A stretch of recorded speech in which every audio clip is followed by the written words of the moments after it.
अमोघ शक्ति देखने वाले सभी दर्शकों पंडित अखिलेश ओदिच का प्रणाम।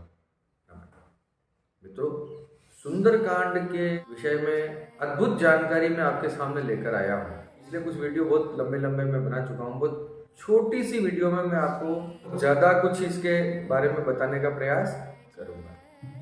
सुंदरकांड का महत्व यूँ तो सभी सनातनी सब जानते हैं कि हनुमान जी के विषय में है।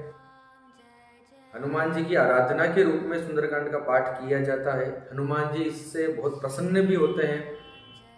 लेकिन इसके पीछे कुछ दो तीन ऐसे तथ्य हैं जो आपने नहीं सुने होंगे। जो सुनी होंगी बातें वो मैं नहीं बता रहा हूँ। काफ़ी कुछ हमने इसके विषय में हमने सुन रखा है, समझ रखा है, पढ़ रखा है। जो बातें जो मुझे लगता है कि आपने इसके बारे में नहीं सुनी होंगी वो मैं आपको बताने का प्रयास कर रहा हूँ। ध्यान से सुनिएगा।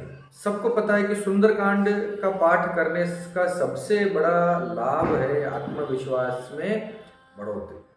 हमारे आत्मबल में इतनी ज़्यादा इससे बढ़ोतरी हो जाती है कि इंसान का भय दूर हो जाता है किसी काम को करने से पहले।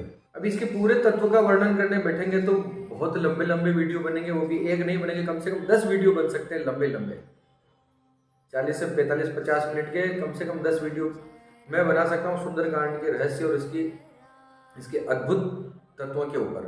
तो बहुत छोटी सी जानकारी मैं लेकर आया हूँ। सुंदरकांड जो है 5वां कांड है श्री रामचरितमानस का। रामचरितमानस में कुल 7 कांड हैं। 7 कांडों के अंदर यानी 7 अध्यायों के अंदर पूरी रामचरितमानस समेटी गई है। और तुलसीदास जी ने 5वें कांड के रूप में सुंदरकांड को प्रतिष्ठित किया है। सुनिए, सुंदरकांड से पहले जो 4 कांड हैं, बालकांड, अयोध्या कांड, अरण्य कांड और किष्किंधा कांड, ये चारों कांड जो हैं इनकी जो दोहों की संख्या है वो रसोन्मुख है। दोहों की संख्या रसोन्मुख होने का मतलब है कि पहले कांड में जितने दोहे थे उससे घटकर दूसरे में हो गए, फिर उससे कम होते हुए तीसरे में हो गए, फिर उससे भी कम चौथे कांड में हो गए। सुंदरकांड से ये क्रम टूटता है। सुंदरकांड से फिर वापस दोहों की संख्या बढ़ती है, फिर उसके अगले कांडों में वापस वो बढ़ते बढ़ते बढ़ते बिल्कुल टॉप पर पहुंच जाती है। यानी अब उदाहरण के रूप में समझिएगा। पहला कांड है बालकांड। बालकांड में दोहों की संख्या है 361। फिर उसके बाद आता है अयोध्या कांड, तो 361 से घटकर अयोध्या कांड में दोहों की संख्या हो गई 326। फिर तीसरा कांड है अरण्य कांड, 326 से घटकर सीधे 46 दोहों का अरण्य कांड है। उसके बाद किष्किंधा कांड मात्र 30 दोहों का, मात्र 30 दोहे हैं किष्किंधा कांड में। उसके ठीक बाद आता है सुंदरकांड। सुंदरकांड किष्किंधा के 30 कांड के बाद सुंदरकांड बढ़ना अब शुरू होता है, यानी वहां से वृद्धि शुरू हो जाती है। 60 दोहों का समावेश किया गया है सुंदरकांड के अंदर। अब आप इसका साइकोलॉजिकल, तुलसीदास जी के द्वारा साइकोलॉजिकली इसको आप समझने की कोशिश कीजिए। जीवन में जब आपके निरंतर घाटा हो रहा हो, निरंतर हानि हो रही हो, निरंतर ह्रास हो रहा हो, किसी चीज का निरंतर पतन हो रहा हो, तब सुंदरकांड एक ऐसा उपक्रम है जिसके द्वारा आप फिर से दोबारा आप चढ़ने की शुरुआत कर सकते हैं। इससे आपके जीवन में निरंतर हर चीज की वृद्धि होगी। आपकी ऊर्जा की, आपकी धन की, आपकी समृद्धि की, आपकी विजय की, आपके वैभव की, आपके आत्मविश्वास की, आपकी भक्ति की, यानी जितने भी तत्व इस कांड के अंदर इसकी चौपाइयों के द्वारा हम सुनते पढ़ते हैं, उन सब चीजों में जो है आपके जीवन में सुंदरकांड का पाठ करने से निश्चित रूप से वृद्धि होगी ही होगी। ये तथ्य आपने बहुत कम सुना होगा। फिर इसके बाद लगातार सुंदरकांड के बाद जो है लगातार फिर लंका कांड और उत्तरकांड, और फिर निरंतर रूप से वो बढ़ते जाते हैं। फिर उसमें दोहों की संख्या घटती नहीं है, कहीं सुंदरकांड से ज्यादा दोहे लंका कांड में, उससे ज्यादा दोहे उत्तरकांड में। इसीलिए सुंदरकांड को आत्मविश्वास बढ़ाने का एक उपक्रम माना गया है। आत्मविश्वास को बढ़ाने के लिए सबसे अद्भुत साधन है सुंदरकांड का पाठ। अब इसका एक दूसरा रहस्य और सुनिए। सुंदरकांड से पहले जो 4 कांड हैं श्री रामचरितमानस में, हर कांड में चौपाइयों से ठीक पहले मंगलाचरण किया गया है श्री तुलसीदास जी के द्वारा। तुलसीदास जी ने मंगलाचरण किया यानी स्तुति की है अपने ईश्वर की। तो शुरुआत के जो 3 कांड हैं, बाल कांड, अयोध्या कांड और अरण्य कांड, इसके अंदर मंगलाचरण में वंदना जो की गई है वो वंदना पहले विष्णु की गई है, उसके बाद शिव की वंदना की गई है। मंगलाचरण में वर्णानामर्थ संज्ञानाम रसानाम छंदसाम अपि जो शुरुआत होती है बालकांड से, वहां पर पहले भगवान विष्णु की वंदना की गई है, उसके ठीक बाद भगवान शिव की उपासना की गई है, फिर उस कांड को शुरू किया गया है।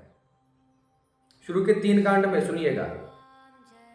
फिर चौथा कांड आता है किष्किंधा कांड। उसके अंदर भी पहले भगवान श्री राम जी की उपासना है, श्री रामचंद्र जी की वंदना है, और उसके बाद भगवान शिव जी की उपासना है। आप तुलसीदास जी का आप साइकोलॉजिकल आप स्टाइल आप देखिए लिखने का, उनका तत्व मीमांसा कहाँ तक थी, आप इसका अंदाजा लगाने की कोशिश कीजिए। इस पर रिसर्च की जाए तो बहुत बड़े बड़े ग्रंथ लिखे जा सकते हैं। तुलसीदास जी के रामचरितमानस के ऊपर बड़े बड़े ग्रंथ, टीकाएं, इसका विश्लेषण करने बैठेंगे, इसका रहस्य अभी भी बहुत कुछ तो पता नहीं लगा पाए हैं हम लोग।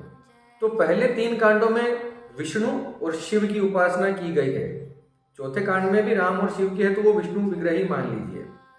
तो सुंदरकांड से पहले के जो कांड हैं उसमें मंगलाचरण दिया गया है, भगवान विष्णु और शिव की वंदना। सुंदरकांड के बाद के जो 2 कांड हैं उसमें पहले शिव की उपासना है, फिर भगवान विष्णु की उपासना है। सिर्फ सुंदरकांड ही एकमात्र ऐसा कांड है जिसमें मंगलाचरण में भगवान श्री रामचंद्र जी और उनके बाद हनुमान जी की वंदना की गई है मंगलाचरण में। अतुलित बलधामम हेम शैलावदे विनोदवन किशान। आखिर क्या सोचकर तुलसीदास जी ने सुंदरकांड में शुरुआत में वंदना के रूप में भगवान हनुमान जी को प्रतिष्ठित किया? इसका कारण सिर्फ ये है कि सुंदरकांड का पूरा जो समग्र जो पाठ है, उसका समग्र जो लिखा गया, उसकी रचना जो हुई है, उसके मूल में, उसके केंद्र में सिर्फ भगवान श्री हनुमान जी महाराज हैं। यानी हनुमान जी को ही केंद्र में रखकर सुंदरकांड की रचना की गई है। यानी सुंदरकांड का पाठ है अगर आप हनुमान जी को प्रसन्न करने के लिए करते हैं, यार अपने जीवन में किसी भी प्रकार की समस्या का समाधान के रूप में आप सुंदरकांड का पाठ करते हैं हनुमान जी की पूजा करके, तो आप मानकर चलिए कि भगवान श्री हनुमान जी का आपको आशीर्वाद मिलना निश्चित है। अद्भुत पाठ है। अगर आप किसी प्रकार के डर से, भय से, आत्मविश्वास की कमी से या झिझक से, बोलने की झिझक से, या जीवन के किसी भी क्षेत्र में आप अगर झिझकते हैं, हेजिटेट होते हैं, तो आपको पढ़ने वाले बच्चों के लिए, खासतौर से छात्रों के लिए, विद्यार्थियों के लिए, अगर कोई विद्यार्थी मेरा वीडियो देख रहे हो, कोई विद्यार्थी, छात्र, पढ़ने वाले बच्चे, स्कूल लाइफ में, कॉलेज लाइफ में अगर कोई पढ़ने के उपक्रमी कोई मेरी बात सुन रहे हो, तो आपके जीवन का अद्भुत, आपके जीवन में चमत्कार और लाभ हो जाएगा अगर आप सुंदरकांड का पाठ करते हैं विधिवत। अगले वीडियो में मैं सुंदरकांड का पाठ करने की विधि क्या है वो मैं बताऊंगा। सुंदरकांड का पाठ अगर आप करते हैं तो आप अपने जीवन में असफल कभी हो ही नहीं सकते। मानकर चलिए इस बात को। आत्मविश्वास की कमी ही इंसान को पीछे लेकर जाती है, असफल करती है। तो कम से कम आत्मविश्वास की कमी की वजह से जो असफलताएं जीवन में आती हैं वो नहीं आएंगी। बड़े से बड़ा काम भी इंसान कर सकता है सुंदरकांड का पाठ की नियमित आवृत्तियां करने से। 100 योजन का समुद्र लांघना किसी के बस की बात नहीं है। कूद कर जाना, उड़ते हुए नहीं है। समुद्र लांघा गया था हनुमान जी के द्वारा, उड़ते हुए नहीं गए थे। एक यहां से छलांग मारी और उस पार पहुंच गए थे। तो 100 यानी सुंदरकांड का पाठ करने वाला व्यक्ति 100 योजन का समुद्र भी लांघ सकता है, पर्वत को भी तोड़ सकता है। अपनी चतुराई से, अपने बाहुबल से, अपनी वाक्पटुता से, अपनी तीव्र इच्छा शक्ति से, अपने आत्मविश्वास से, अपनी प्राण ऊर्जा से हनुमान जी ने इस कांड के अंदर जो जो कार्य किए हैं उतने ही दुष्कर और कठिन काम आप सुंदरकांड के पाठ और आवृत्तियां और इसको सिद्ध करके आप अपने जीवन में सफलता को प्राप्त कर सकते हैं। 100% मैं सत्य वचन बोल रहा हूं आपके सामने। थोड़ी तपस्या तो करनी पड़ती है। देखिए थोड़ा तो उसको उसकी सिद्धि प्राप्त करने के लिए थोड़ा तो परिश्रम तो आपको करना पड़ेगा, लेकिन आपको निराशा हाथ नहीं लगेगी। बिल्कुल पंडित अखिलेश चौधरी जी का वचन है आपको। अगले कुछ वीडियो में हनुमान जी और इनकी उपासनाओं के ऊपर ही मैं लेकर आऊँगा आपके सामने। अगले वीडियो में मैं आपको ये बताऊँगा कि सुंदरकांड को किस प्रकार आप सिद्ध कर सकते हैं, सुंदरकांड का पाठ आप किस प्रकार से कर सकते हैं जिससे आपको उसका पूर्ण फल मिले, हनुमान जी की पूर्ण प्रसन्नता की प्राप्ति आपके लिए हो जाए। आज का वीडियो यहीं तक। आप सबके मंगल की कामना करता हुआ मैं पंडित अखिलेश चौधरी आपसे विदा लेता हूँ। धन्यवाद। सर्वे भवन्तु सुखिनः।